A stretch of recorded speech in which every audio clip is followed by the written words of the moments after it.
Start. यो नारद कते का बोझा हम कहनो, गौरील सुंदर बर ले बैना। यो गौरील सुंदर बर ले बैना, यो गौरील सुंदर बर ले बैना। यो नारद कते का बोझा हम कहनो, गौरील सुंदर बर ले बैना।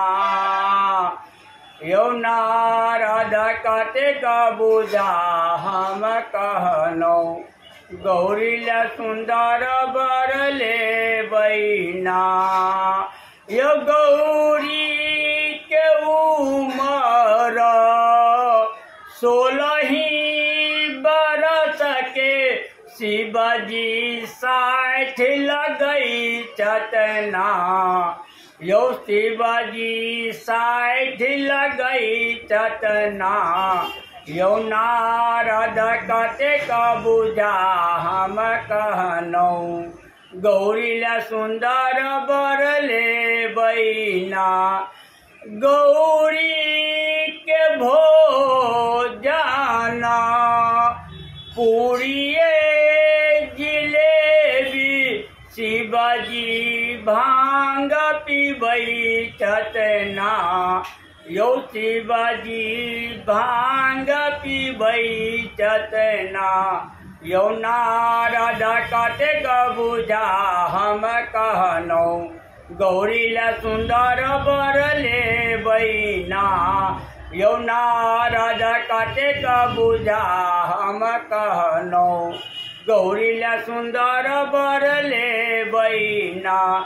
गौरी के पहिराना पियरे पीताम्बर, शिवजी बाघा छाल हो रतना। यो शिवजी बाघा छाल हो रतना। यो नारद कते का बोझा हम कहनो, गौरील सुंदर बर ले बैना। यो नारद कते का बोझा हम कहनो, गौरील सुंदर बर ले बैना। गौरी के उमर 16 बरस के, शिवजी 60 लगई चतना। यो शिवजी 60 लगई चतना।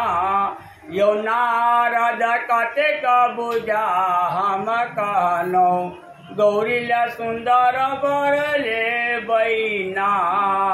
यो नारद कते का बोझा हम कहनो, गौरील सुंदर बर ले बैना। यो गौरील सुंदर बर ले बैना। हर हर महादेव।